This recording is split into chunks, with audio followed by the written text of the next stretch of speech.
Bismillahirrahmanirrahim. Assalamualaikum warahmatullahi wabarakatuh. Selamat pagi anak-anakku sekalian. Bapak hari ini akan menyampaikan materi olahraga submateri atletik dalam nomor jalan cepat.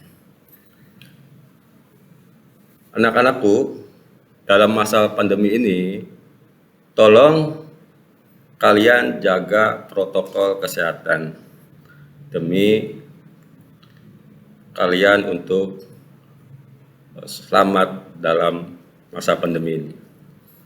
Jangan lupa dalam protokol kesehatan kalian yang pertama memakai masker, mencuci tangan dengan air yang mengalir.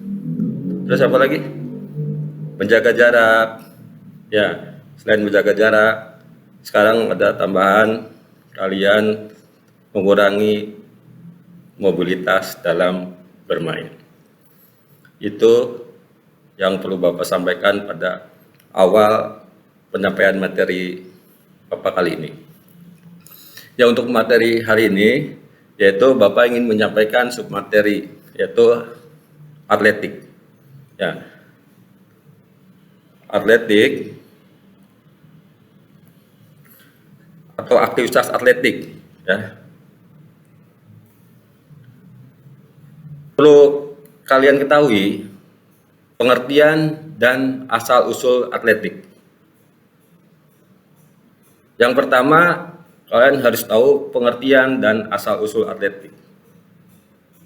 Atletik berasal dari bahasa Yunani, yaitu atlon atau atlum, artinya pertandingan, perlombaan, pergulatan, atau perjuangan. Orang yang melakukannya dinamakan atleta atau atlet. Atletik adalah salah satu cabang olahraga yang dipertandingkan atau diperlombakan yang meliputi nomor jalan, nomor lari, nomor lompat, dan lempar.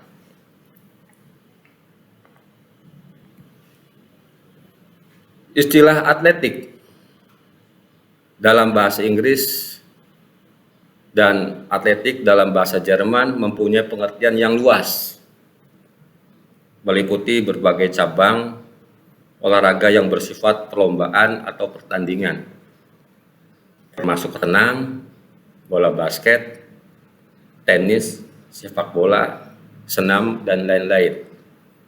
Karena perlu ini tambahan dari Bapak, mungkin kalian pernah mendengar istilah mother of sport.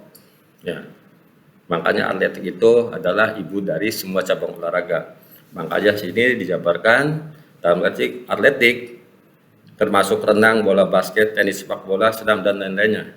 Itu lebih simpelnya diistilahkan mother of sport. Itu tambahan dari Bapak. Menurut sejarah, bangsa Yunani yang pertama kali menyelenggarakan perlombaan atletik, hal ini dapat dibaca dari karya pujangga Yunani purba bernama Homerus. Atletik itu sendiri berasal dari bahasa Yunani atlos, artinya lomba. Pada waktu itu cabang olahraga atletik dikenal dengan pentalon atau pancalomba dan dekatlon atau dasa lomba. Nah, di sini lapangan lari, ya. Perlu kalian ketahui, ya, dalam lapangan atletik, Bapak dipersingkat saja, dalam satu putaran itu berjarak 400 meter. Nah, di sana ada istilah zona pergantian, atau di sana ada zona pergantian terutama pada lari-lari estafet. Ya, itu. Jadi intinya dalam lapangan lari ini satu putarannya itu berjarak 400 meter. Selanjutnya, aktivitas pembelajaran atletik melalui jalan cepat. Ini Bapak ingin menyampaikan submateri atletik jalan cepat. Sejarah jalan cepat, ini perlu kalian ketahui, jalan cepat diadakan pada tahun 1867 di London.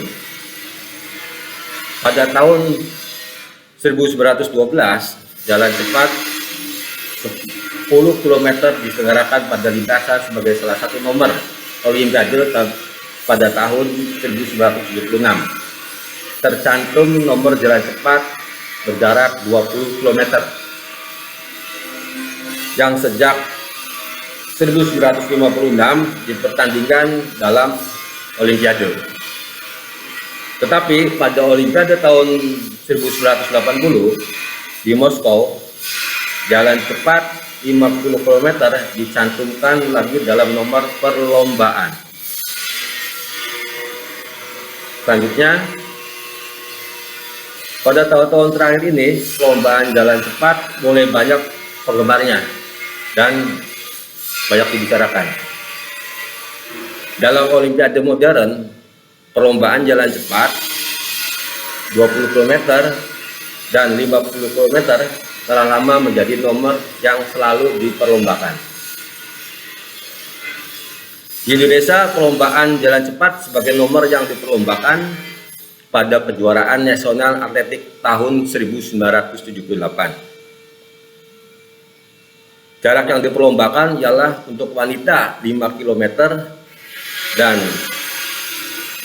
10 km, sedangkan untuk pria 10 km dan 20 km.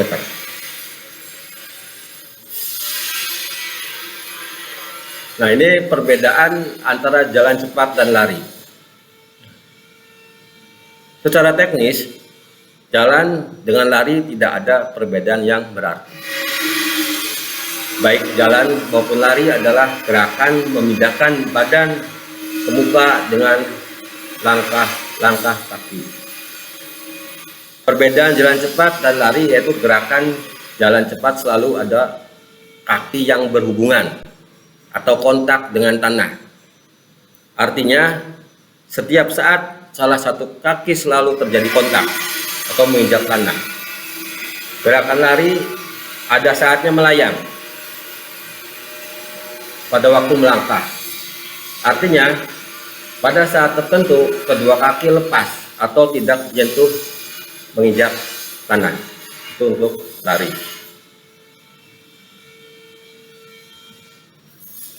Selanjutnya, aktivitas pembelajaran jalan cepat.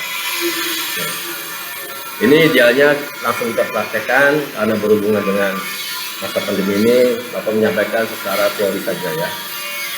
Yang pertama, jalan cepat adalah gerak maju langkah kaki yang dilakukan sedemikian rupa sehingga kontak dengan tanah tetap terpelihara dan tidak terputus. Dan selanjutnya, selama melangkah, kaki yang bergerak maju, pejalan kaki harus berhubungan atau menyentuh tanah sebelum kaki belakang meninggalkan tanah.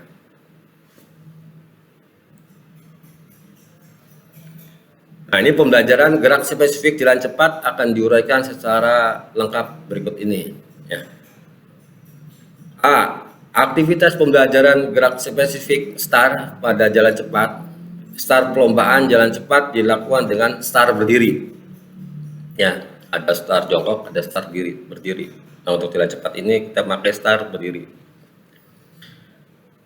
Karena STAR pada jalan cepat ini kurang berpengaruh terhadap hasil perlombaan, maka tidak ada gerakan khusus yang harus dipelajari atau dilatih. Nah, sikap STAR pada umumnya adalah berikut ini. Pada babak bersedia, pejalan menempatkan kaki kiri di belakang garis STAR. Kaki kanan di belakang kaki kiri, badan agak condong ke depan, tangan bergantung kendor. Pada bunyi pistol atau ababaya, segera langkah kaki kanan ke muka dan terus jalan. Yang B, aktivitas pembelajaran gerak spesifik gerakan kaki, ayunan lengan, sikap badan, dan pandangan mata jalan cepat dimulai dengan gerakan mengangkat paha kaki ayun ke depan. Lutut ditekuk, tungkai bergantung ke muka karena ayunan paha ke depan, tungkai bawah itu ikut terayun ke depan. Lutut menjadi lurus, kemudian bertapak ke tumit terlebih dahulu menyentuh tanah. Bersamaan dengan ayunan kaki tersebut, kaki tumpu menolak dengan mengangkat tumit selanjutnya. Ujung kaki tumpu lepas dari tanah berganti menjadi kaki ayun. Siku dilipat lebih kurang 90 derajat. Ayunan lengan arahnya lebih masuk. Gerakan lengan seirama dengan langkah kaki.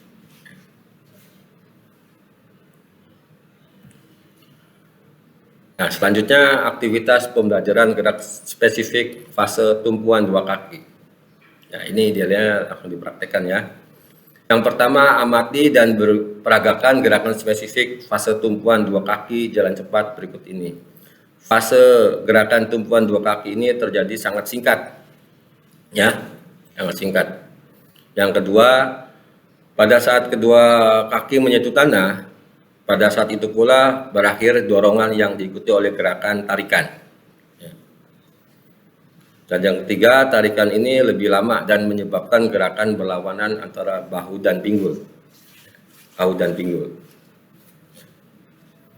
Yang keempat, lakukan gerakan fase tumpuan dua kaki secara berulang-ulang. Nah, ini contoh aktivitas pembelajaran jalan cepat fase gerakan tumpuan dua kaki. Ya. Lihat gambarnya seperti itu. Ya. Udah ya. Kita lanjutkan.